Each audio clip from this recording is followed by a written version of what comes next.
মা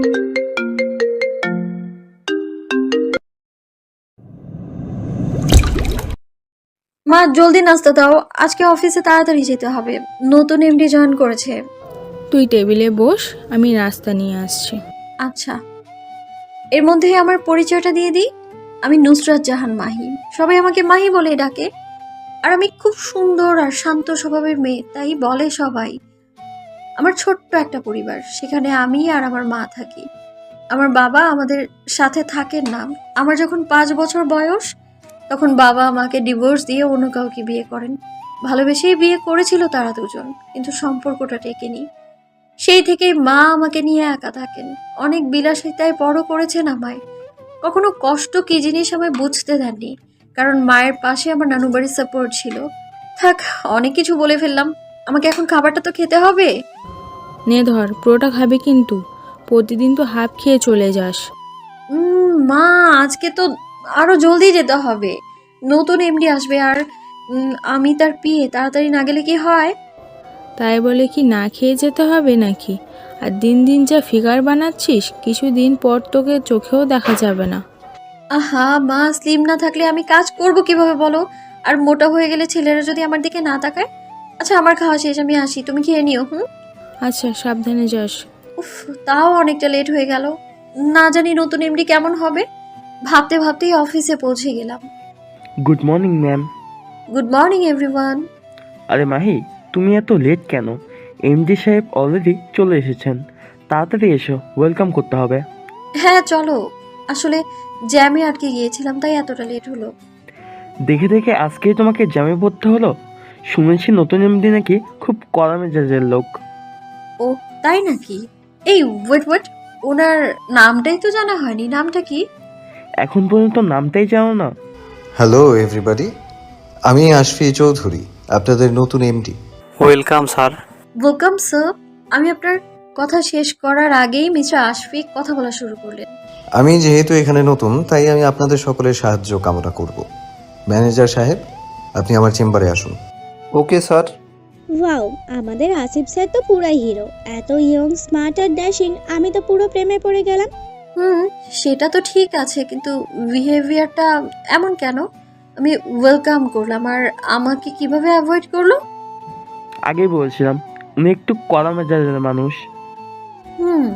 একটু না, অনেকটাই। আচ্ছা ম্যানেজার সাহেব, আপনি এখন আসতে পারেন। Okay sir. আমার চেম্বারে আসুন। May come in sir? Yeah, come in, বসুন। Thank you sir. ওয়েলকাম। আপনি এখানে কত বছর হলো কাজ করছেন? 2 ইয়ার্স স্যার। এই 2 বছরে আপনি ঠিক কতবার লেট করে এসেছেন? স্যার, আমি অলওয়েজ রাইট টাইমে অফিসে আসি। অ্যাকচুয়ালি আজকে জ্যামে আটকে গিয়েছিলাম, তাই আর কি। শারাপ, আমি এই এক্সকিউজ জিনিসটা একদম অপছন্দ করি। নেক্সট টাইম আমি আপনাকে রেগুলার রাইট টাইমে অফিসে দেখতে চাই। Is that clear? Okay sir. এখন আসতে পারেন। আর হ্যাঁ, আপনার নামটা তো জানা হলো না। নামটা কি? নুসরাত জাহান মাহি। তো মিস মাহি, এই ফাইলগুলো রাখুন। কালকের মধ্যে কাজ শেষ করে এগুলো আমাকে জমা দেবেন। স্যার, কালকের মধ্যেই দিতে হবে এতগুলো ফাইল? ইয়েস, কালকেই। Okay sir. আর হ্যাঁ শুনুন, প্রতিদিন সকালে অফিসে এসে অ্যাট ফার্স্ট আমার চেম্বারে আসবেন। এসে আমাকে গুড মর্নিং জানাবেন, তারপর নিজের চেম্বারে যাবেন। ওকে? Okay sir. এখন আসুন। হায় আল্লাহ, এই কেমন অদ্ভুত অদ্ভুত রুলস ওনার! মুডটাই একদম পুরো নষ্ট করে দিল। আগের এমডি স্যারের কাছে কখনো এমন বকা খায়নি, আর ইনি একদিন আসতে না আসতে সবাইকে মেজাজের ওপর রাখছেন। বদমেজাজি লোক একটা। কি ব্যাপার মাহি, তোমাকে এমন বিষণ্ণ লাগছে কেন? আর বলো না, পুরো মেজাজটাই বিগড়ে দিল। তারপর আসিফকে সবকিছু খুলে বললাম। তাহলে এই পানিশমেন্ট দিল তোমাকে? যাই হোক, অনেক সাবধানে কাজ করো। Best of luck. থ্যাঙ্কস। আজকে কাজ শেষ করে বাসায় ফিরতে ফিরতে সন্ধ্যা হয়ে গেল। এত কাজ দিয়েছে যে অফিসের কাজ বাসায় আনতে হলো। একদিনে তো কাজ, এতগুলো কাজ কি করে শেষ করবো আল্লাহ পাকই জানেন। কি রে, আজকে আসতে এত দেরি করলি যে? ও মা, পরে বলছি, আগে খেতে দাও, প্রচুর ক্ষুধা পেয়েছে। কেন রে, আজকে দুপুরে খাসনি? তোর তো এত তাড়াতাড়ি কখনো খিদে পায় না। আর খাওয়া, নতুন এমডি স্যার এত কাজ দিয়েছে যে খাওয়ার কথা ভুলেই গেছি। আরে তো বদমেজাজি, জানো না মা। তাই নাকি? তাহলে সাবধানে কাজ করিস। আর তুই কখনো মাথা গরম করবি না, বুঝলি? যা ফ্রেশ হয়ে আয়, আমি তোকে খাবার দিচ্ছি। যাচ্ছি। তারপর খাওয়া দাওয়া শেষ করে অফিসে কাজ নিয়ে বসলাম। কাজ করতে করতে রাত 11:30 বেজে গেল। হঠাৎ আননোন নাম্বার থেকে একটা মেসেজ আসলো। মেসেজে লেখা ছিল, বেশি রাত জেগে কাজ করা ভালো না, তাড়াতাড়ি ঘুমিয়ে পড়ো। আমি সাথে সাথেই সে নাম্বারে ফোন করলাম, কিন্তু ফোন রিসিভ হলো না। তারপর কাজ শেষ করতে করতে রাত 12:30 বেজে গেল। কাজ শেষ করে আমি ঘুমিয়ে পড়লাম। খুব সকাল সকাল ঘুম ভাঙলো মায়ের ডাকে।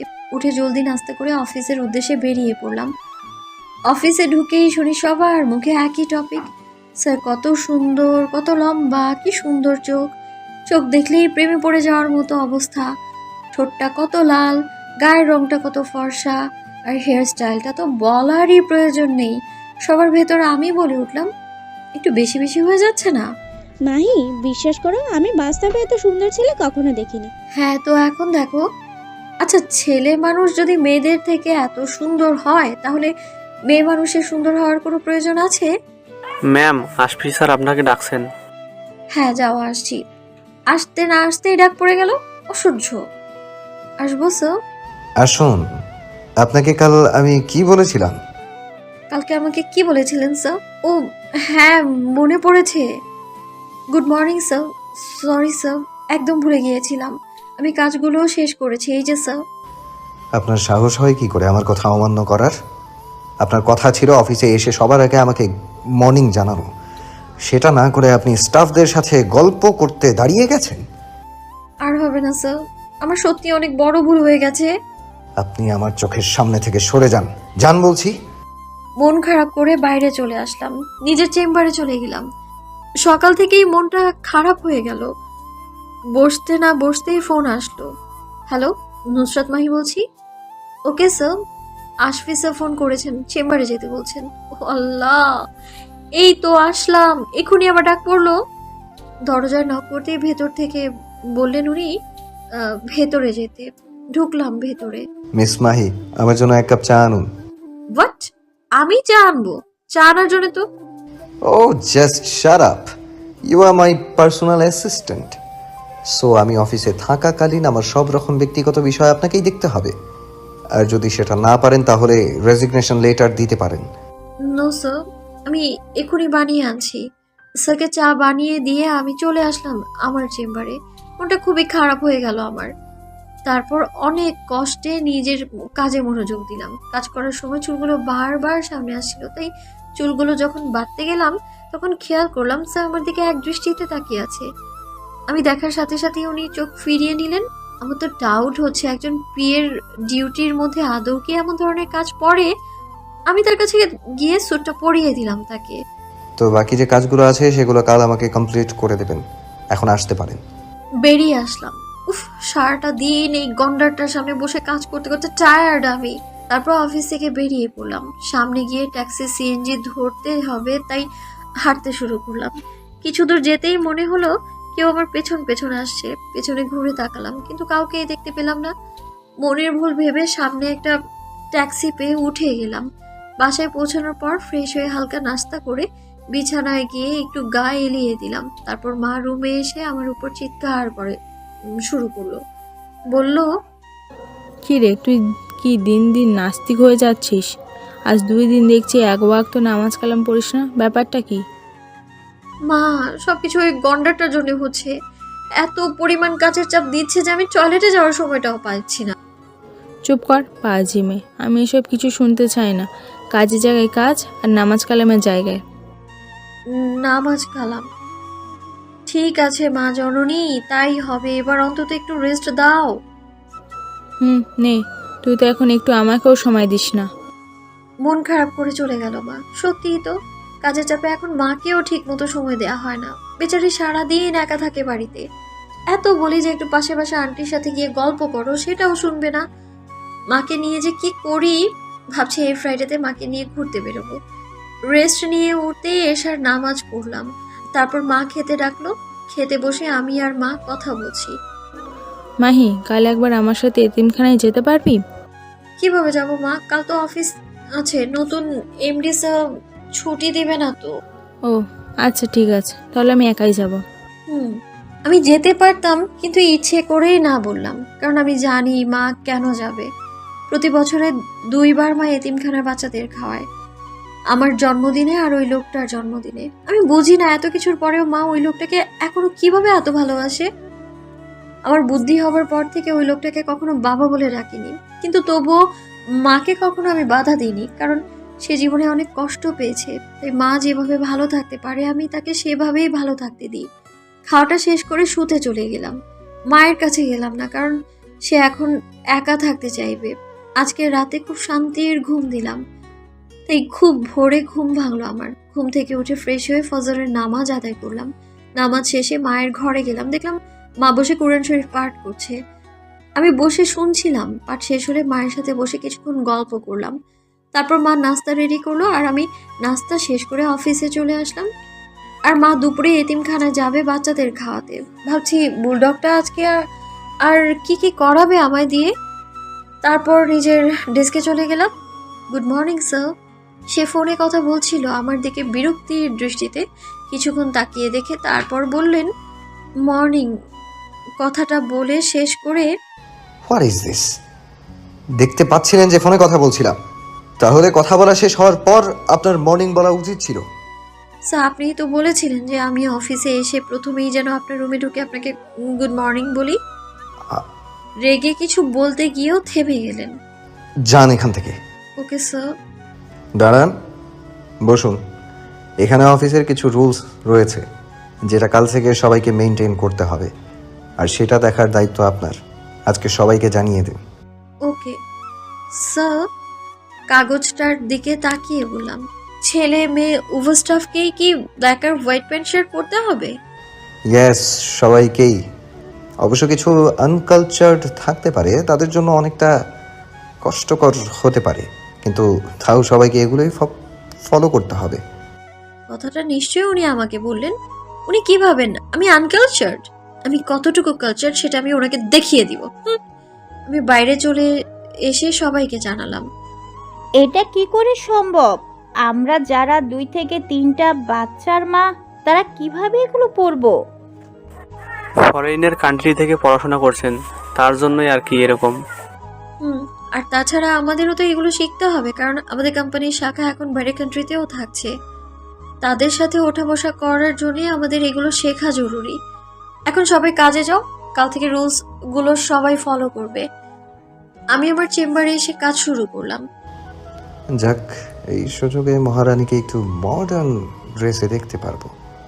কবে যে এই মহারানীকে আমার রানী সাজিয়ে দেখতে পারবো। মাহি, আমার চেম্বারে আসুন।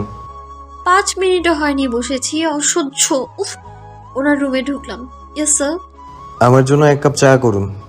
শুরু হয়ে গেছে ওনার হুকুম। ইচ্ছে তো করছে মাথাটা একদম ফাটিয়ে দিই। বকতে বকতে চাটা বানিয়ে ফেললাম।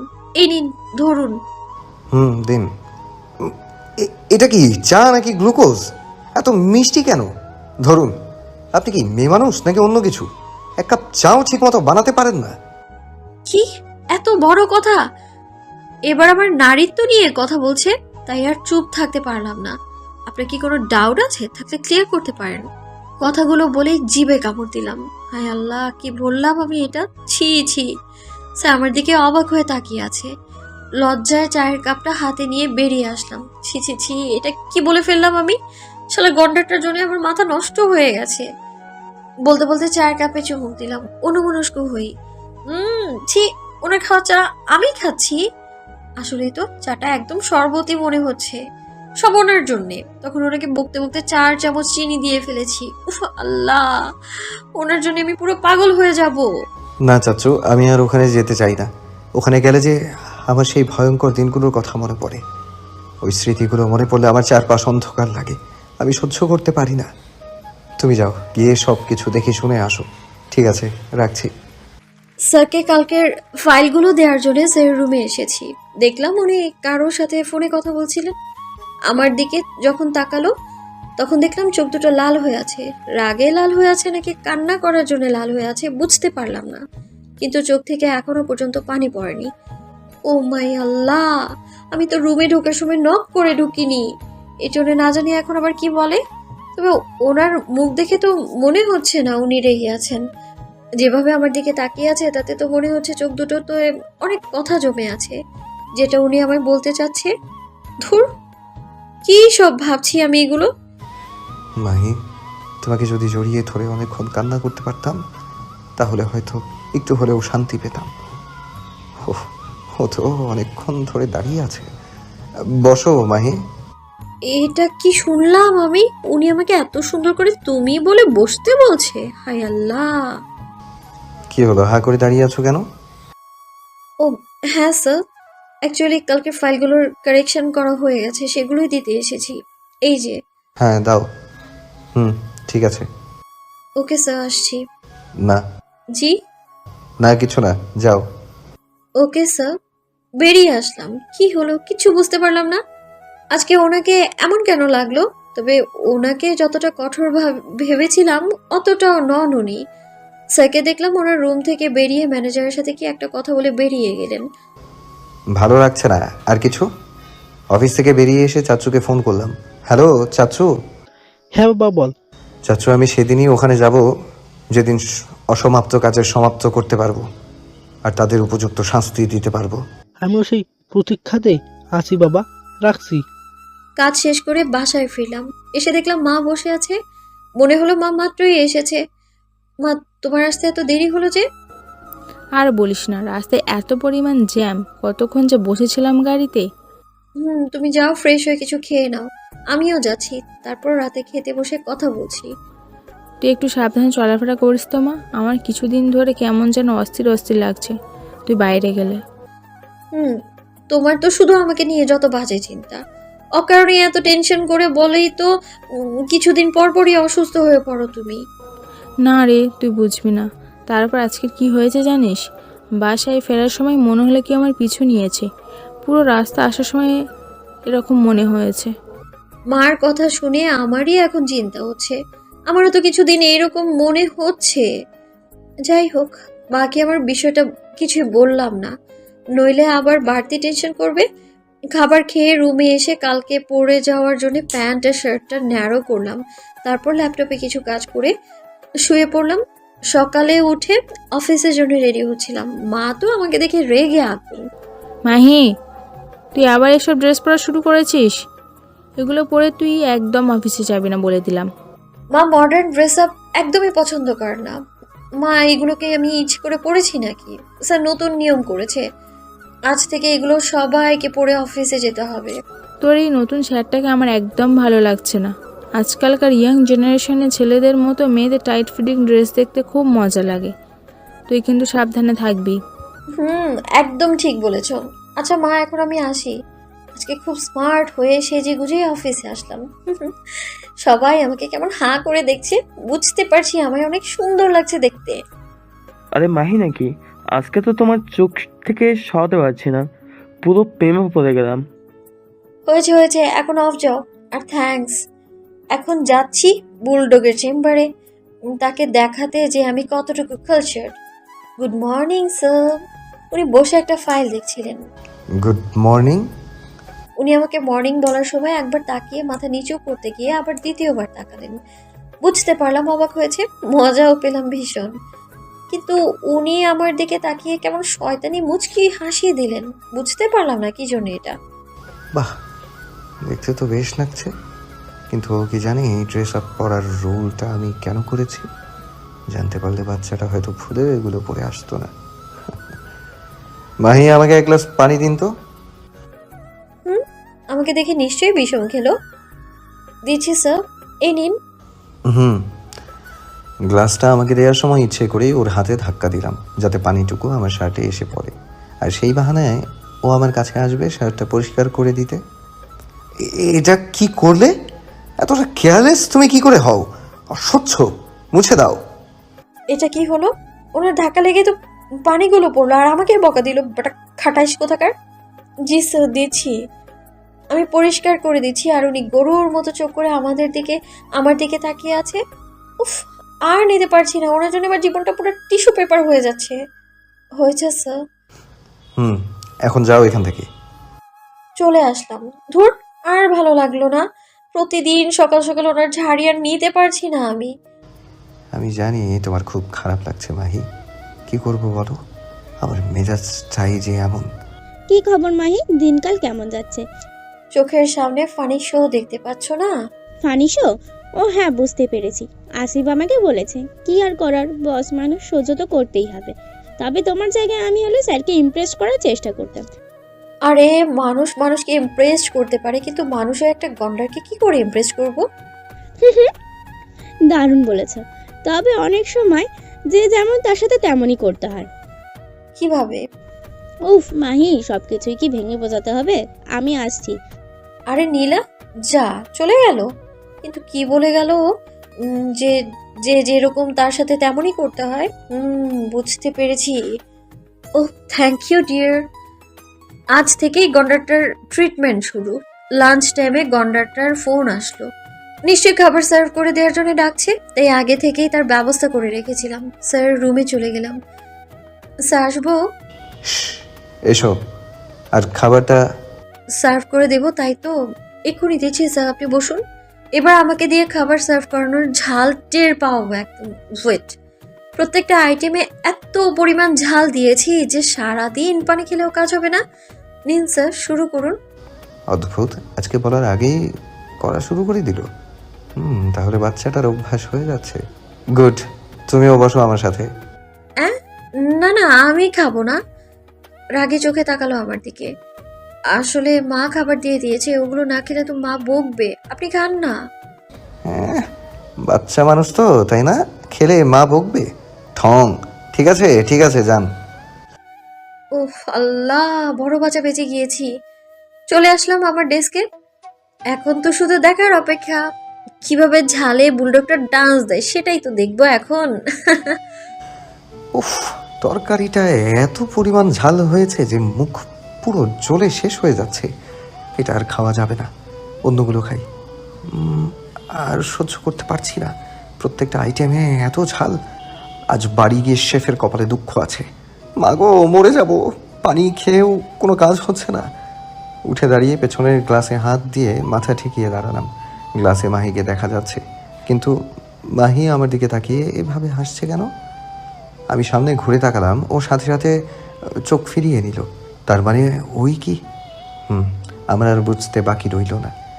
মাহি, তুমি কল্পনাও করতে পারবে না এখন তোমার কি অবস্থা হবে। আমি ওকে ফোন করে আসতে বললাম, ও ভেতরে আসলো। হ্যাঁ স্যার, বলুন। খাবারগুলো সরাও। কেন স্যার, আপনি খাবেন না? চোখ গরম করে তাকালো আমার দিকে। জি স্যার, এক্ষুনি সরাচ্ছি। ঝালে চোখ নাক মুখ লাল হয়ে আছে। বেশ হয়েছে, একদম একদম ঠিক হয়েছে। ও যখন খাবার সরাচ্ছিল, আমি তখন ওর হাত ধরে টান দিয়ে গ্লাসের সাথে মিশিয়ে ওর কোমরটা চেপে ধরলাম। ও আমাকে ছাড়ানোর চেষ্টা করছে, কিন্তু পারছে না। এভাবে কতক্ষণ ছিলাম জানি না। অনেকক্ষণ পর যখন ঝাল কমলো তখন ওকে ছেড়ে দিলাম। ও পুরো রোবট হয়ে দাঁড়িয়ে আছে। আমি চেয়ারে এসে বসলাম, পানি খেতে গিয়ে থেমে গেলাম। ভাবলাম এখন ঠোঁটে ওর ছোঁয়া লেগে আছে, তাই আর খেলাম না। ওর দিকে তাকালাম, ওকে দেখে খুব হাসি পাচ্ছে। বুঝলাম অনেক বড় শখ খেয়েছে। ও এখনো রোবট হয়ে দাঁড়িয়ে আছে। বেচারি আমাকে জব্দ করতে গিয়ে নিজেই কুপোকাত। আমি উঠে ওর সামনে দাঁড়ালাম, ওকে বললাম, এরপর থেকে যেন ঝালটা আরো বেশি হয়। ও আমার দিকে চোখ বড় বড় করে অবাক হয়ে তাকালো। কি, কথাটা মনে থাকবে তো? কারণ ঝালের পরিমাণটা যত বেশি হবে, সময়টাও তত বেশি হবে। কথাটা ওর কানের কাছে মুখ নিয়ে আস্তে করে বললাম। আমি আর এক মুহূর্ত দাঁড়িয়ে থাকতে পারলাম না, দৌড়ে নিজের চেম্বারে চলে আসলাম।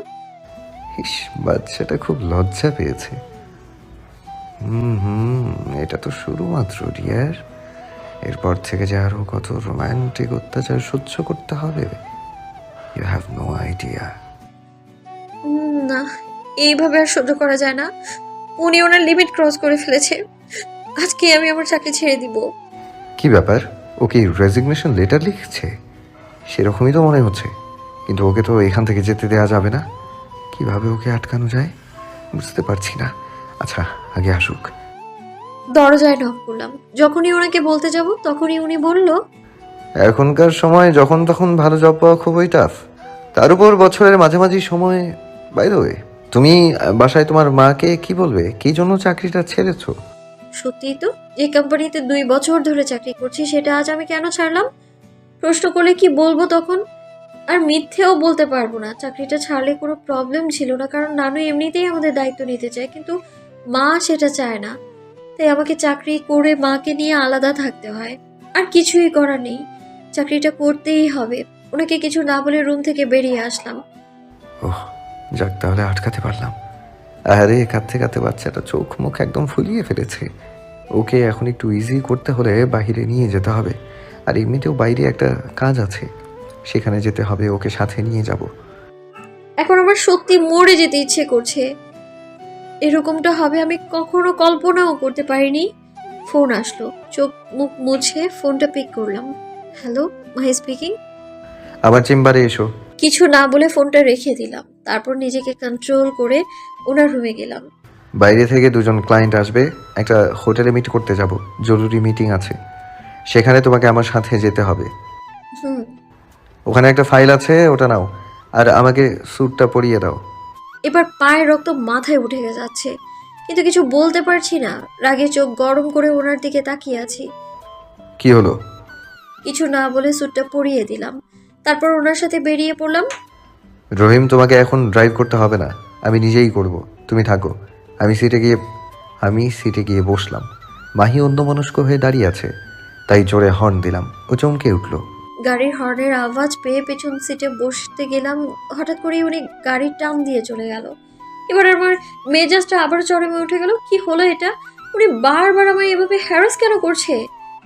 ওনার এসব কার্যকলাপে আমার ধৈর্যের বাঁধ ভেঙে যাচ্ছে। বলতে বলতে উনি গাড়ি নিয়ে ব্যাক করে আমার সামনে আসলো, তারপর সামনের দরজাটা খুলে দিয়ে বলল, আমি কোনো ড্রাইভার না যে পেছনের সিটে গিয়ে বসতে হবে, এটা একটা কমন সেন্স। রাগের কারণে ইচ্ছে করেই পেছনে বসতে চেয়েছিলাম, তাই বলে এরকমটা করবে? রাগে গজগজ করতে করতে ওনার পাশে গিয়ে বসলাম। গাড়ি চালানোর সময় উনি এমনভাবে ব্রেক করলো যে আরেকটু হলেই চিল্লায় বললাম, এভাবে কেউ গাড়ি চালায়? তার জন্য সিট বেল্টটা বাঁধতে হয়।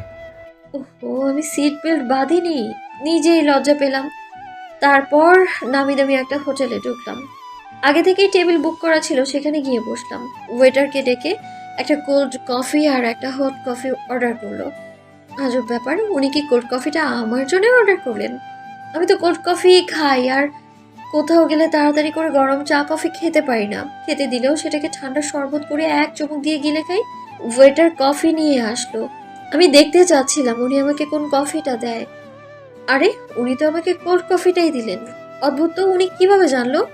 আমি প্রশ্ন করলাম ওনাকে, আপনি কি করে জানলেন আমি কোল্ড কফি খাই? কিভাবে আবার? সবসময় দেখি তুমি অফিসে এটাই আনতে বলো। বাচ্চা মানুষ তো, তাই তাড়াতাড়ি গরম কিছু খেতে পারো না। কি বাচ্চা মানে? কিছু না, খাও। তার মানে অফিসে বসে উনি আমাকে সবসময় খেয়াল করে, কিন্তু কেন? শুধু আমার সাথে কেন উনি এরকম করেন? ওনার ভাব, গতি, উদ্দেশ্য আমি কিছুই বুঝতে পারছি না। কিছুক্ষণ পর 2জন জাপানিজ আসলো, বুঝতে পারলাম ওরাই আমাদের ক্লায়েন্ট। আমরা কথা বলছি ওদের সাথে ইংরেজিতে। আজকে আমাদের অনেক বড় একটা অর্ডার এসেছে ওদের থেকে, তাই ওরা আমাদের সাথে হ্যান্ডশেক করার জন্য হাত বাড়ালো। আমার দিকে যখন একজন ব্যক্তি হাত বাড়ালো, আমি হাত মেলানোর আগেই উনি তার হাতটা ধরে হ্যান্ডশেক করলো। তারপর আমার দিকে চোখ বড় বড় করে রাগী চোখে তাকালো। আমি জাস্ট অবাক হলাম। ওনারা চলে যাওয়ার পর আমার দিকে উনি এগিয়ে এসে দাঁতে দাঁত চেপে বলল, আমি ছাড়া তুমি অন্য কোনো ছেলেদের হাত ধরবে না, না হলে খুব খারাপ হবে বলে দিলাম। আমি বুঝলাম না উনি কেন আমার সাথে এমন করছে, কেন আমাকে নিয়ে এতটা পজিটিভ হচ্ছেন উনি।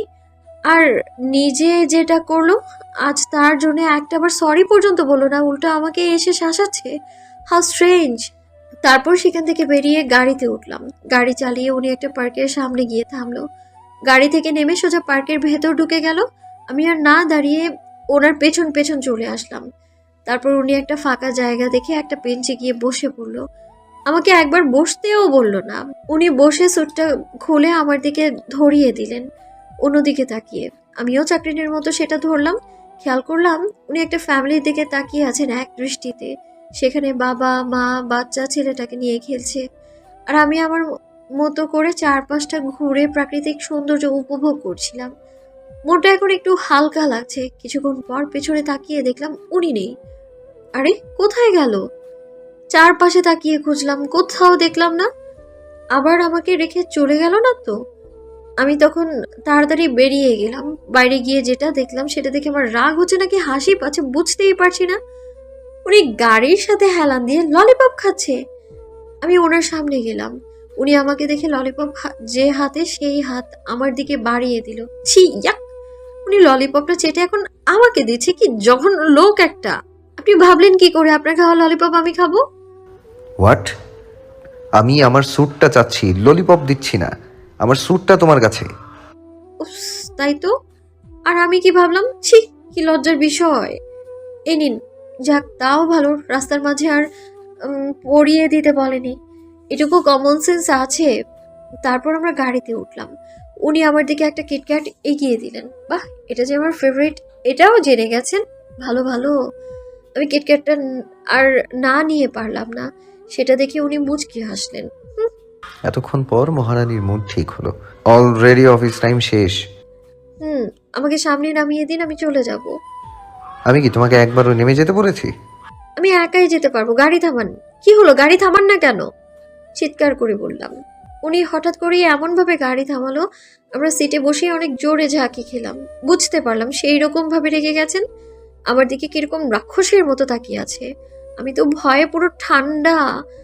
আবারও কি জোর করে কিছু করে বসবে নাকি? আমি তাড়াতাড়ি মুখ চেপে ধরলাম। উনি আমার দিকে সত্যি এগিয়ে আসছেন। এবার আমি ভয়ে চোখ বন্ধ করলাম। না, উনি তো কিছুই করছে না। আমি চোখ খুললাম। উনি আমার দিকে সেই রাক্ষসের মতো করেই তাকিয়ে আছে, আর গাড়ির দরজাটা খোলা। তারপর উনি বললেন, নামো। আমাকে নামিয়ে দিয়ে চলে গেল। আর এমন জায়গায় নামিয়ে দিয়ে গেল যে রাস্তায় কোনো রিক্সাই পাওয়া যায় না। এখন আমাকে এতখানি রাস্তায় হেঁটে যেতে হবে। অসভ্য লোক একটা। আমি হাঁটছিলাম, তখনই 2-3টা বখাটে ছেলে আমাকে একা দেখে আমার পিছু নিল। আমি ওদের দেখে এক দৌড়ে আমার বাড়ির সামনে এসে পড়লাম।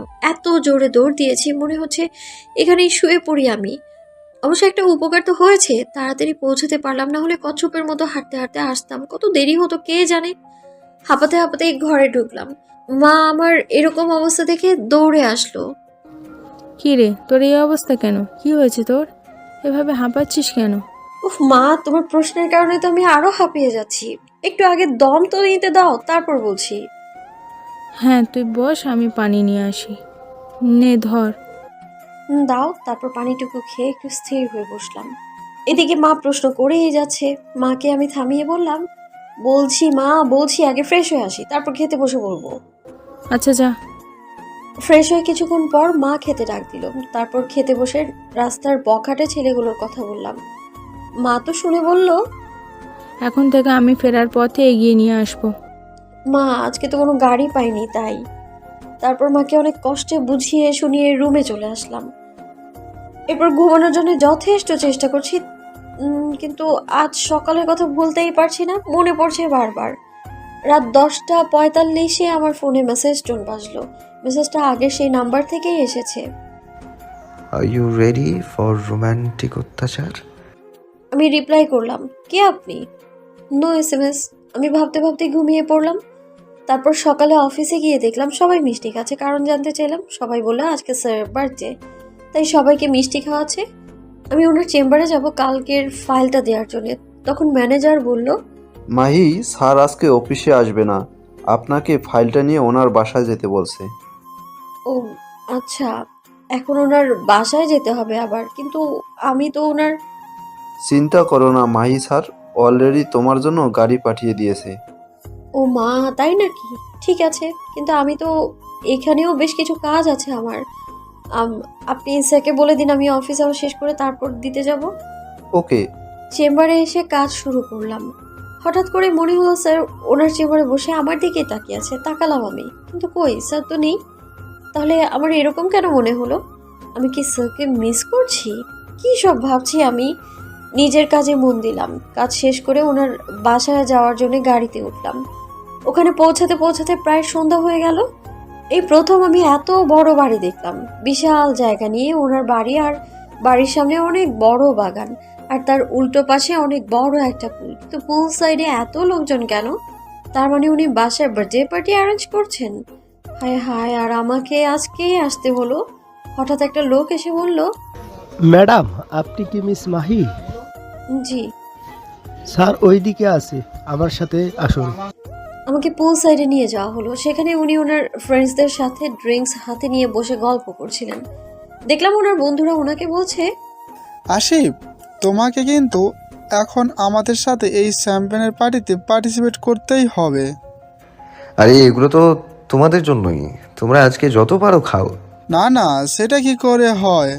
তোমার বার্থডেতে তোমাকে রেখেই এনজয় করবো? নট পসিবল, তোমাকে তো থাকতেই হবে। নাও নাও, শুরু করো। এগুলো বলেই ওরা ওনাকে কিছুটা জোর করেই 2-3 গ্লাস খাইয়ে দিল। তারপর হঠাৎ ওনার আমার দিকে চোখ পড়লো, কিন্তু নো রিয়াকশন। উনি স্বাভাবিকভাবে চোখ ফিরিয়ে নিয়ে নিজে থেকেই ওদের সাথে ড্রিঙ্কস করা শুরু করলো। এভাবে অনেকগুলো ড্রিঙ্কস নেওয়া শুরু করলো। আমি আর কি করব, চারপাশে তাকিয়ে তাকিয়ে দেখছিলাম, ভালোই লাগছিল। তারপর পেছনে তাকালাম, উনি নেই। অসহ্য, এভাবে কতক্ষণ দাঁড়িয়ে থাকবো? আর উনি হুট করে কোথায় চলে গেল? কিছুক্ষণ পর একটা ছেলে এসে বলল তারপর আমি গেলাম, গিয়ে দেখলাম বাগানের ভেতরটাও মরিচ বাতি দিয়ে সাজিয়েছে খুব সুন্দর করে, কিন্তু এখানে তো কেউ নেই। ওনাকে দেখলাম, উনি এক সাইডে ড্রিঙ্কস হাতে নিয়ে বসে আছে চেয়ারের মধ্যে একটা সিটে, আর সিটটা এতটাই উঁচু ছিল যে উনি বসেই আমার সমান হাইট লাগছে তার। কিন্তু আমি ভাবছি সিটটাই উঁচু নাকি উনিই বেশি লম্বা। যাই হোক, ভাবনা বাদ দিয়ে ওনার কাছে গিয়ে দেখলাম উনিই বেশি লম্বা।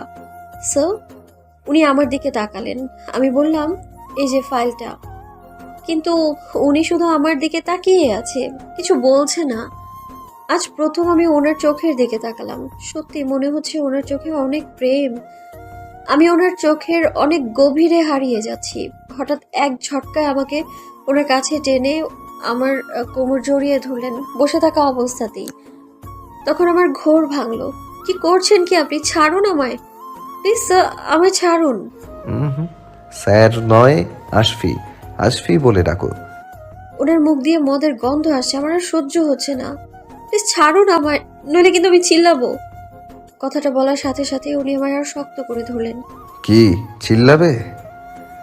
চিৎকার করলে এখানে কে আসবে শুনি? আমাকে তো তোমার মানুষ মনে হয় না, তাই না? আমি তোমার কাছে আসলে তোমার অসহ্য লাগে। আর আসিফ, ওকে তোমার খুব ভালো লাগে? ও যখন তোমার হাত ধরে তোমার গাল টেনে দেয় তখন খুব শান্তি লাগে তোমার? আমার সাথে কথা বলার সময় তোমার মুখে কথা থাকে না, হাসি বন্ধ হয়ে যায়, খুব ভালো লাগে ওকে? আমি ওনার কথা শুনে অবাক হয়ে গেলাম। এসব কি বলছে উনি? আপনি কি বলছেন এসব? আসিফ শুধুমাত্র আমার বন্ধু, এর বেশি কিছুই না। তাহলে তুমি আমার সাথে কেন এমন করো? তুমি ছাড়া আমার কেউ নেই। তুমি সেটা কেন বোঝো না মাহি? তোমাকে ছাড়া আমার যে থাকা অসম্ভব। তোমার জন্যই যে আমার দেশে আসা। আমি সহ্য করতে পারি না যখন তুমি অন্য পুরুষের সাথে কথা বলো, অন্য কারো হাত ধরো। শুধুমাত্র আমার চোখের সামনে তোমাকে রাখার জন্য নানা রকম বাহানায় তোমাকে আমার কাছে ডাকি, আর সেই তুমি সবসময় আমার থেকে পালিয়ে বেড়াও। কেন বলো তো? তুমি কি আমার চোখ দেখে একটা বারের জন্য বোঝনি এই চোখে তোমার ভালোবাসা পাওয়ার আকুলতা? নাকি বুঝাও না বুঝার ভান করো কোনটা? আমি কি বলবো খুঁজে পাচ্ছিলাম না, তবে এটা বুঝতে পারছি ওনার নেশা হয়ে গেছে। এই মুহূর্তে আমার নিজেরই মাথা কাজ করছে না, ওনাকে কিভাবে কন্ট্রোল করব। আল্লাহ, তুমি আমায় কেমন পরিস্থিতিতে ফেললে এটা। আপনার সেন্স স্বাভাবিক নেই, আপনি নিজেকে কন্ট্রোল করার চেষ্টা করুন। আপনার নেশা হয়েছে অনেক। নেশা হয়ে গেছে? হ্যাঁ, আমার মাহির ভালোবাসা পাওয়ার নেশা হয়ে গেছে, মাহিকে কাছে পাওয়ার নেশা হয়ে গেছে। আমি ওনার কাছ থেকে বারবার দূরে সরার চেষ্টা করছি, আর উনি বারবারই আমাকে কাছে টেনে নিয়েছেন। কি যা তা বলছেন আপনি? এসব ছাড়ুন আমায়। আপনি আপনার সীমার বাইরে চলে যাচ্ছেন। কি বললে তুমি? সীমার বাইরে? মাহি, তোমার মনে কি আমার জন্য একটু ফিলিংস নেই? এতটুকুও ভালোবাসো না আমাকে? কথাটা বলেই আমার কোমর ধরে উনি আরো অনেক জোরে টেনে ওনার কাছে টেনে নিয়ে বললেন, কি হলো বলো? আমি তখন থেকেই আমার 2 হাত দিয়ে গায়ের সবটুকু জোর দিয়ে ওনাকে ছাড়ানোর চেষ্টা করছি। উনি তাতে খুব রেগে আমার 2 হাত ওনার 2 হাত দিয়ে সরিয়ে আমার পেছনে ধরে ওনার এক হাতের মুঠোয় আমার 2টো হাত শক্ত করে ধরলেন। ওনার অনেক কাছে এগিয়ে আমার দিকে তাকিয়ে রইলেন। আর কিছুক্ষণ পর উনি আমার শার্টের বোতামের দিকে তাকিয়ে এটা খোলার জন্য হাত বাড়ালেন। ভয় পেয়ে গেলাম আমি। এটাই ভেবে নিলাম আজকে আমার সবকিছু শেষ। আমি চিৎকার করে ওনাকে বলছি, প্লিজ ছাড়ুন আমায়। কিন্তু চারপাশে মিউজিকের আওয়াজে কেউ আমার চিৎকার শুনছে না। আমি কান্না করে অনেকবার ওনাকে রিকোয়েস্ট করে বলছি, আমি আপনার পায়ে পড়ি, প্লিজ আমার ক্ষতি করবেন না প্লিজ। কিন্তু উনি আমার কোনো কথাই কানে নিচ্ছে না। হঠাৎ উনি আমার শার্টের দ্বিতীয় আর তৃতীয় বোতাম খুলে ফেললেন। আমি দেখলাম উনি আমার বুকের ডান পাশে লাল তিলটার দিকে তাকিয়ে আছেন। আস্তে আস্তে সেটার দিকেই উনি মুখ বাড়াচ্ছেন। তখন খেয়াল করলাম আমার হাত দুটো উনি হালকাভাবে ধরে আছে। আমি সেই সুযোগে হাত ছাড়িয়ে অনেক জোরে ধাক্কা দিয়ে বললাম, আমি ভালোবাসি না আপনাকে, আর কোনোদিন বাসবো না। উনি নিজেকে সামলাতে না পেরে নিচে গিয়ে পড়লেন, অনেকটা ব্যথাও পেয়েছেন। আমি সেখান থেকে দৌড়ে চলে আসতে লাগলাম। পরে দাঁড়িয়ে গেলাম, পেছন ঘুরে দেখলাম উনি ব্যথায় নিচে শুয়ে কাতরাচ্ছে। আমি বুঝতে পারছিলাম না কি করব। ওনাকে গিয়ে টেনে তুলবো নাকি চলে যাব।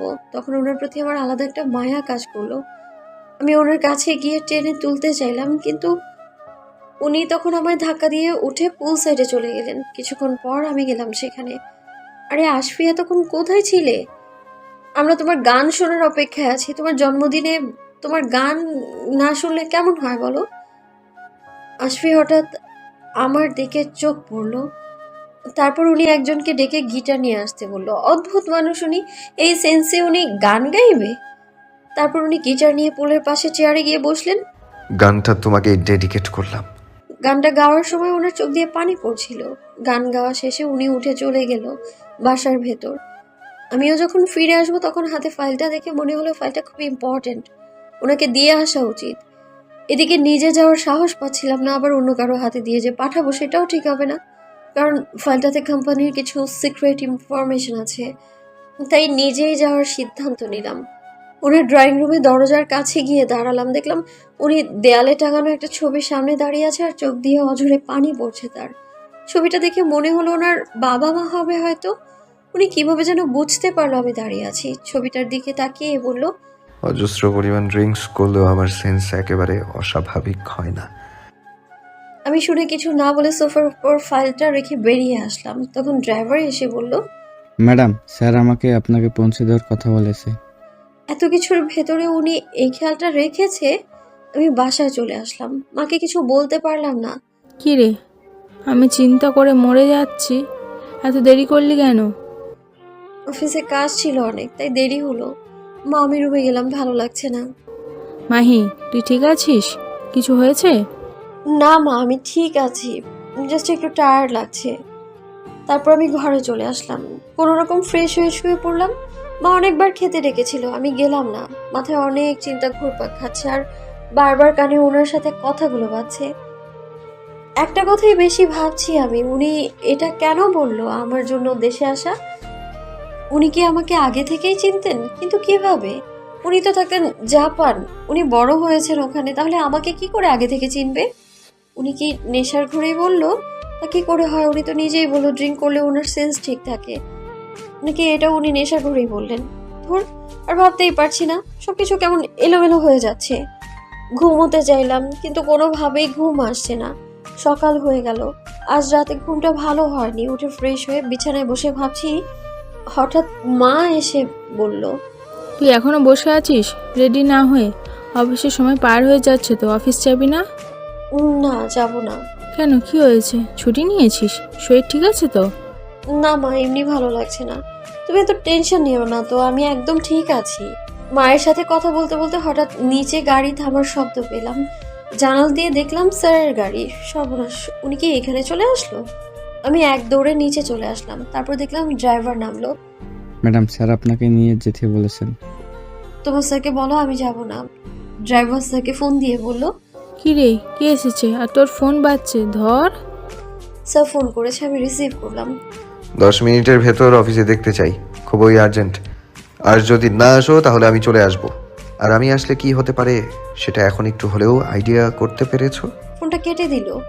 যেভাবে থ্রেট করলো তাকে তো উনি অস্বাভাবিক কিছু করতেই পারে। কি রে, কি সমস্যা? অফিসের বস তোর জন্য গাড়ি পাঠিয়েছে, আবার ফোন করে কি বলছে তোকে? মা, আমি ফিরে এসে সবকিছু বলবো, এখন যেতে হবে আমায়। আমি রেডি হয়ে অফিসে চলে গেলাম। আজকে আর মর্নিং জানানোর জন্য ওনার রুমে যাইনি আমি। উনিও আজকে আমাকে আর ডেকে পাঠাননি, আর আজকে একবারের জন্যও আমার দিকে তাকাননি। আমি বারবার ওনাকে লক্ষ্য করেছি। কেন যেন ওনার এই ব্যবহারটা আমি নিতে পারছি না। তারপর দেখলাম নীলাকে ওনার চেম্বারে যেতে। আমি ওদেরকে লক্ষ্য করছি। স্যার ওর সাথে অনেক ফ্রিভাবে কথা বলছে, অনেক হাসাহাসি করছে দুজন। আমার চেম্বারের দিকে উনি একবারও দেখছে না যে আমি ওনাদের দিকেই তাকিয়ে আছি। আমার একদমই এই দৃশ্যগুলো সহ্য হচ্ছে না। এখন যেটা করলো সেটা দেখার জন্য আমি একেবারেই প্রস্তুত ছিলাম না। স্যার ওকে ছোট্ট একটা গিফট বক্স দিল। দেওয়ার সময় উনি আর চোখে বারবার আমার দিকে তাকাচ্ছিল। গিফট বক্স থেকে ঘড়ি বের করলো, সেটা উনি নিজে ওর হাতে পরিয়ে দিল। আমি চোখ সরিয়ে নিলাম। এটা একটু বেশি বেশি হয়ে গেল মনে হচ্ছে। নীলা বেরিয়ে এলো, ও আমার কাছেই আসছে। অনেক খুশি খুশি লাগছে ওকে। মাহি এক্সাইটেড হয়, আই অ্যাম সো হ্যাপি। এই দেখো স্যার আমাকে এই ঘড়িটা গিফট করেছে, সেটা নিজেই পরিয়ে দিয়েছে। ঘড়িটা অনেক দামি ব্র্যান্ডের, তাই না? সুন্দর। এটা তোমাকে স্যার কি উপলক্ষে গিফট করলো? আমাদের কোম্পানি অনেক বড় একটা অর্ডার পেয়েছে আমাদের কাজের দক্ষতার জন্য, তাই স্যার খুশি হয়ে এটা দিয়েছে। তাহলে তো সবাইকে দেওয়া উচিত, তোমাকে একা কেন দিল?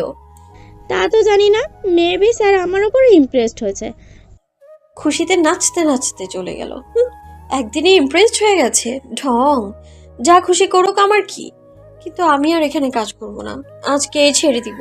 রেজিগনেশন লেটার নিয়ে ওনার কাছে গেলাম। আসতে পারি? হুম। আমি আর চাকরিটা করতে চাচ্ছি না, দয়া করে আমার রেজিগনেশন লেটারটা গ্রহণ করুন। উনি আমার দিকে একদমই তাকাচ্ছে না। গ্রহণ করব, কিন্তু এখন নয়, সন্ধ্যার পর। কেন সন্ধ্যার পর কেন? আজকে সন্ধ্যায় আমার বাসায় একটা পার্টির অ্যারেঞ্জমেন্ট করেছি। সেদিনকার ওই জাপানিজ ক্লায়েন্টদের সাথে আমাদের অনেক বড় একটা ডিল ফাইনাল হবে, যেটার জন্য আমাদের কোম্পানি দেশে ফার্স্ট পজিশনে থাকবে। আর সেখানে তোমাকে প্রয়োজন হবে, তাই সন্ধ্যার পরেই তোমার লেটারটা গ্রহণ করে তোমাকে এখান থেকে মুক্ত করে দিব। ওনার মুখে কথাটা এইভাবে শুনে বুকের ভেতরটা মোচড় দিয়ে উঠল। কিন্তু আমার তো খুশি হওয়ার কথা, উনি বা কেন আমাকে এভাবে কথাটা বলল? তার মানে উনি কি সত্যি? না না, এসব ভালোবাসা বলে কিছুই নেই, আমি এগুলো বিশ্বাস করি না। কি হলো, চুপ করে আছো কেন? হ্যাঁ, না কিছু নেই, এমনি। ঠিক আছে। চিন্তার জগৎ থেকে ফিরে তাকে উত্তর দিলাম। আজকে লাঞ্চে ছুটি দিয়ে দিব সবাইকে, সন্ধ্যায় চলে এসো। আসছি। আজকে তোমাকে সত্যিই মুক্ত করে দিব, আর এখানে আসতে হবে না। আমি চলে যাওয়ার পর বলল, আমার এমন কেন ফিলিং হচ্ছে, যেন মনে হচ্ছে কিছু একটা হারিয়ে ফেলছি।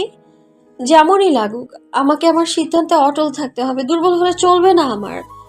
আমি আর আজকে কোনো কাজ করতে পারলাম না। কোনোভাবে সময়টা পার করে দুপুরে বাসায় চলে আসলাম। বাসায় এসে সোজা ঘরে চলে আসলাম। মাহি, তুই এমন সময় বাসায়? কোনো সমস্যা হয়েছে অফিসে? সকালেই বা কি হয়েছিল? তেমন কিছু না, আর্জেন্ট কাজ ছিল, তাই ডেকে পাঠিয়েছিল। তুই কিছু লুকাচ্ছিস না তো? তুই তো আমার কাছে কিছু লুকাস না, হলে বল আমাকে কি সমস্যা। আজ 2 দিন দেখছি তুই গভীর চিন্তায় ডুবে আছিস। সত্যি বলছি, কিছু হয়নি মা। আর শোনো, আজ সন্ধ্যা স্যারের বাসায় যেতে হবে।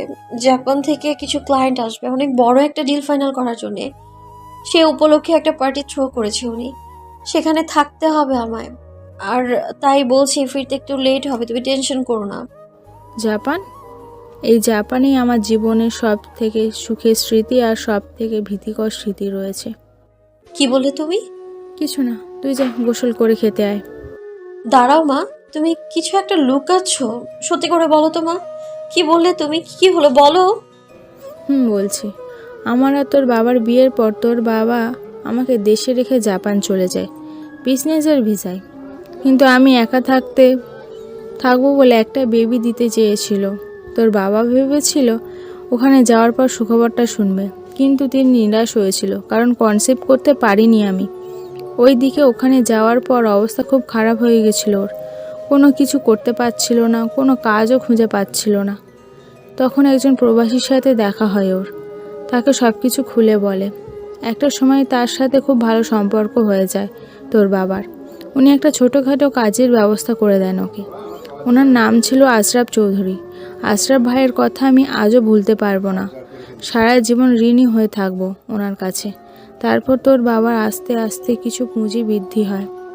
তখন আশরাফ ভাই ওকে প্রস্তাব দেয় দুজনে একসাথে একটা বিজনেস শুরু করবে। তোর বাবাও রাজি হয়ে যায়। একটা সময় বিজনেসটা অনেক বড় হয়, সেখানে অনেক বাঙালি কাজ সুযোগ পাই, কিছু চাইনিজও সেখানে জয়েন করে। এইভাবে তোর বাবা দেশে আসলে আমার জন্য অনেক চেষ্টা করলাম আমরা, কিন্তু কোনোভাবে ভেবে নিতে পারলাম না। ডাক্তারের কাছে গেলাম, ডাক্তার বলল তোর বাবাকে আমার যে সমস্যা সেটা ঠিক হবে শুধুমাত্র ওর সাথে একটানা 6 মাস থেকে 1 বছর একসাথে থাকতে পারলে। তাই ও ঠিক করলো আমাকে ওখানে নিয়ে যাবে। আমি ওখানে যাওয়ার পর আশরাফ ভাইয়ের ফ্যামিলিও আমাদের কাছে চলে আসলো। আমরা সবাই একসাথে থাকা শুরু করলাম। তার ঠিক 7.5 মাস পর তুই আমার গর্ভে এলি। অনেক খুশি হয়েছিলাম আমরা। তুই হওয়ার পর তোর বাবা বিজনেসে অনেক সাফল্য আসতে শুরু করলো। আমার নামের প্রথম অক্ষর দিয়ে তোর বাবা তোর নাম রাখলো মাহি। অনেক ভালো যাচ্ছিল সময়গুলো। আশরাফ ভাইয়ের একটা ছেলে ছিল, ভারী মিষ্টি ছিল। ও সব সময় তোর সাথে থাকতো। তোদের দুজনের আমিই দেখাশোনা করতাম। আশরাফ ভাইয়ের বউও বাইরে চাকরি করতো, তাই আমাকেই দেখতে হতো ওকে। ও খুব বাধ্য ছিল আমার, মামনি বলে ডাকতো আমাকে। ওর যখন 11 বছর বয়স তখন তোর বাবা আর ওর বাবা ঠিক করলো তুই বড় হলেই তোকেই ওনার ছেলের বউ করবে। আস্তে আস্তে সুখের সময়গুলো পার হয়ে যাচ্ছিল। তোর বাবা ভেতরেও অনেক পরিবর্তন আসতে শুরু করলো। অনেক রাত করে বাড়ি আসা, আমার সাথে সবসময় ঝগড়া করা, এমনকি কিছু কিছু রাত বাড়িতেও আসতো না। এদিকে ওদের বিজনেসেও অনেক প্রবলেম শুরু হলো। মা প্লিজ, আর ভালো লাগছে না শুনতে। ওই লোকটার কোনো কথাই আমার শুনতে ইচ্ছে হয় না। এবার চুপ করো তো, আমি আর শুনবো না। আমি কি বলতে চেয়েছি তুই তো শুনতে চাইলি। হ্যাঁ, এখন আমার সোনার স্বাদ মিটে গেছে। গোসলে গেলাম আমি। কিন্তু একটা বিষয় আজও আমার কাছে অজানা। সেদিন আশরাফ ভাই কিভাবে জানতে পারলো যে আমরা বিপদে পড়েছি, আর কি বলতে চেয়েছিল আমাকে? ওই দিন রাতে আশরাফ ভাইকে ওপরওয়ালা না পাঠালে আমি মাইকে নিয়ে আর বেঁচে ফিরতে পারতাম না দেশে। একাই কথাগুলো ভাবছিল। ইস, মাহি যদি একবার পুরো কথাগুলো শুনতো তাহলে আজকে ওর কাছে অনেক কিছুই পরিষ্কার হয়ে যেত। আর বিরক্তিকর নিয়ে কথাগুলো না শুনলে এটাও ওর খেয়ালে আসতো যে আসফিও জাপানে থাকতো। মা খেতে দাও, খিদে পেয়েছে। আমি খাবার বেড়েছি, তুই আয়। আমি খাওয়া শেষ করে বসে একটু টিভি দেখছিলাম, মুডটা ভালো করার জন্যে। দেখতে দেখতে কখন যেন সোফায় ঘুমিয়ে পড়েছি। সন্ধ্যা হয়ে গেছে, মা ডাকাডাকি করছে। তোর নাকি বাড়িতে যাওয়ার আছে? তো রেডি হবি কখন আর যাবি কখন? কটা বাজে দেখেছিস? মা তুমি আমায় আরো আগে ডাকবে না? অলরেডি সন্ধ্যা হয়ে গেছে। আমি তো তোকে কখনো থেকেই রাখছি, তাড়াতাড়ি আয়। আমি গিয়ে তাড়াহুড়ো করে ফ্রেশ হয়ে একটা ড্রেস পরলাম। সাজার সময়ও নেই আর মুডও নেই, তাই না সাজার মতো করে সেজে বেরিয়ে পড়লাম। গিয়ে দেখলাম আজকে তো কালকের থেকে আরো বেশি জাঁকজমক করে সাজিয়েছে, মনে হচ্ছে বিয়ে বাড়ি। ভেতরে ঢুকে দেখলাম অফিসের সবাই চলে এসেছে, শুধু আমিই লেট। ওনাকে কোথাও দেখছি না। উনি কোথায়? বলতে বলতেই হঠাৎ আমার পাশে এসে দাঁড়ালেন। আমার পা থেকে মাথা অবধি দেখছেন। এভাবে কি দেখছে বুঝতে পারলাম না। আমি নিজেকে একবার ভালো করে দেখলাম, কোনো সমস্যা আছে নাকি? কই, কোনো সমস্যা তো নেই। তাহলে উনি এভাবে রেগে তাকিয়ে আছে কেন? এটা কিভাবে এসেছো তুমি? কোনো চয়েস নেই তোমার? এতটা আনস্মার্ট কেন তুমি? কোথায় কিভাবে আসতে হয় জানো না? মানে কি আমি খ্যাত? কি সমস্যা আছে এখানে? কি খ্যাত মিন? উনি তো আবার ভদ্র মানুষ, এগুলো বোঝে না। খ্যাত মিন হচ্ছে কি বলি, খ্যাত মানে হচ্ছে আনস্মার্ট। ও তাই বলো? কি মুখের ভাষা।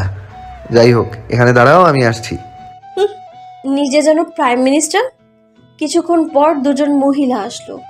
ভেতরে যাব মানে? কোথায় যাব? কেন যাব? রেডি মানে আমি তো রেডি। আমি কোথাও যাব না, তোমরা যাও। এটাকে রেডি বলে? সবাইকে দেখো আর নিজের দিকে দেখো তাকিয়ে। একটা পার্টিতে আসার জন্য কতটুকু সাজগোজ প্রয়োজন সেটাও তোমার জানা নেই? ওনার জন্যই তো আমার সাজগোজের মুড নষ্ট হয়ে গেছে। অসহ্য। এই শুনুন, আমি যাব না যাব না যাব না। আমি এইভাবেই অনেক কমফোর্ট ফিল করছি। বাড়িতে বাইরে থেকে অনেক গেস্ট আসবে, আর তাদের সামনে তুমি আমার বিয়ে হয়ে যদি এরকম তোমার ভাষায় খ্যাত হয়ে যাও, তাহলে আমি সেটা মেনে নিব না। তাই ভালোভাবে বলছি, ওদের সাথে যাও। হাত ধরে টেনে দূরে নিয়ে গিয়ে বলল। ওনার কথাগুলো শুনে আমি অনেক ইনসাল্ট ফিল করছিলাম। আমি মোটেও খ্যাত না, তাই এক প্রকার বাধ্য হয়ে ওদের সাথে গেলাম। ওরা আমাকে একটা রুমে নিয়ে আসলো। রুমটা বেশ বড়। ওরা একটা গর্জিয়াস শাড়ি পরাতে আসলো আমায়। এটা কি শাড়ি কেন? আমি এইসব শাড়ি টাড়ি পরতে পারবো না। এগুলো উনি একটু বেশি বেশি করছে না? বেশ কিছুক্ষণ পর আয়নায় নিজেকে দেখলাম। তোমরা এটা কি সাজিয়েছো? সাজ দেখে তো মনে হচ্ছে আজকে আমার বিয়ে। আমি ওদের এভাবে সাজিয়ে দিতে বলেছি। এ কি, নেকলেসটা কোথায়? কি হলো, তোমাদের কাছে একটা নেকলেস দিয়েছিলাম ওকে পরানোর জন্য, সেটা কোথায়? শারাপ, যাও এখান থেকে, তোমাদের আর কিচ্ছু করতে হবে না। উনি একটা নেকলেস বের করলো বক্স থেকে। এ কি, এটা তো ডায়মন্ড নেকলেস। এটা কেন উনি আমাকে পরাবে? উনি ওটা নিয়ে আমার কাছে আসছে। আমাকে যখন পরাতে আসলো আমি পিছু সরে আসলাম। আমি এটা পরতে পারবো না। কেন পরাচ্ছেন এটা আমায়? আচ্ছা, তোমার কি সব বিষয় নিয়ে ঝামেলা না করলেই হয় না? পড়তে বলেছি পড়বা, ব্যাস, আর কোনো কথা শুনতে চাই না আমি। এটা বলে ওর হাত ধরে টেনে পরিয়ে দিলাম। এটা পরে ওকে এখন পরিপূর্ণ লাগছে। যাও, এখন বাইরে যাও।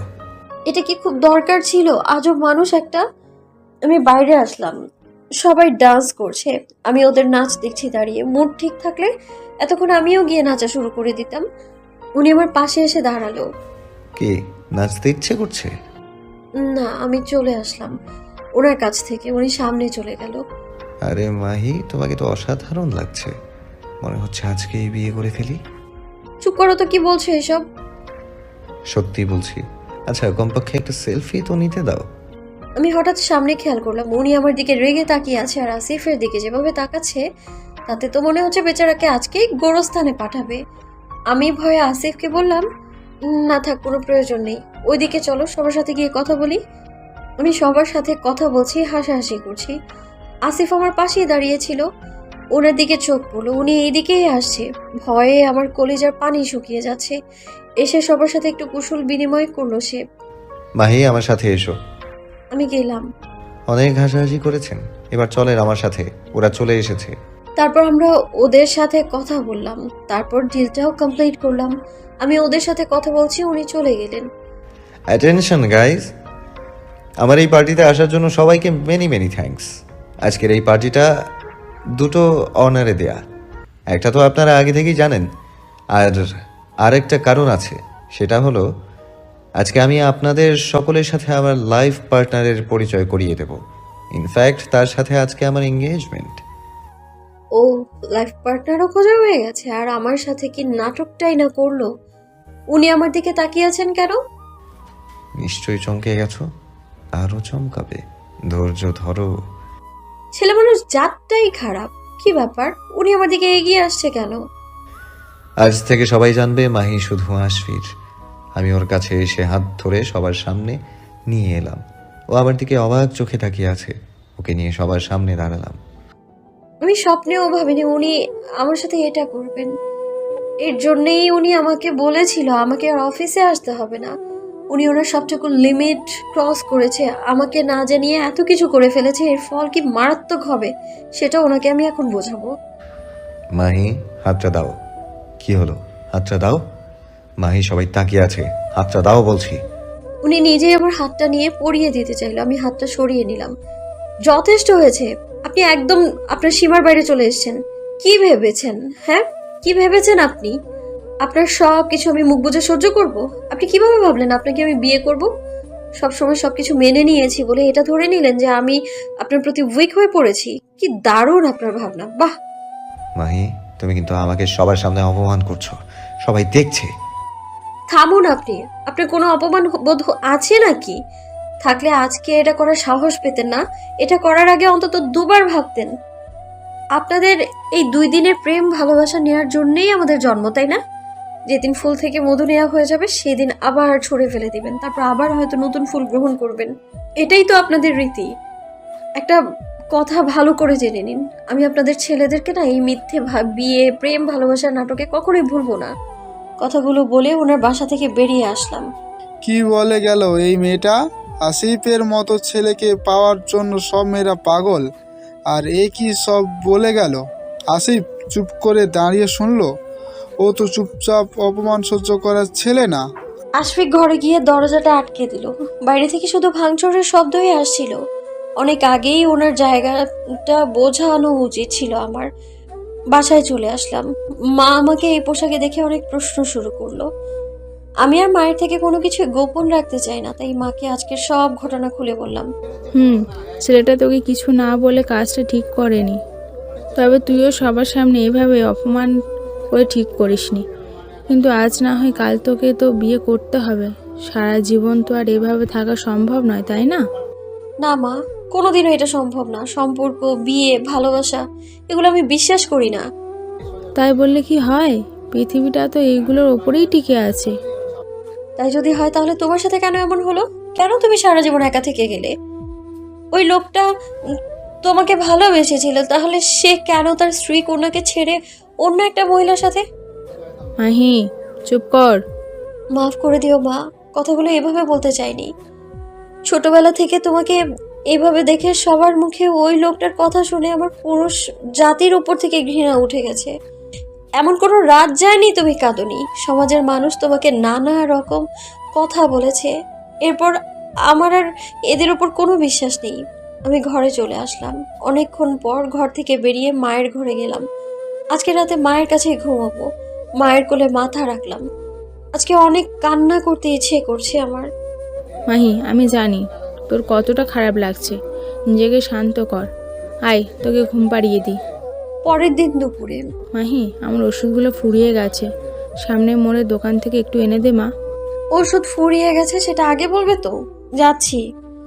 আজকে ফ্রাইডে, ভেবেছিলাম মাকে নিয়ে ঘুরতে বের হব, তার হলো না। দোকানে ঔষধ আনতে গেলাম। রাস্তার পাশে একটা সাদা গাড়ি দাঁড়িয়ে আছে। গাড়িটা থেকে অনেক জোরে গানের আওয়াজ আসছে। পিকনিকে যাচ্ছে হয়তো।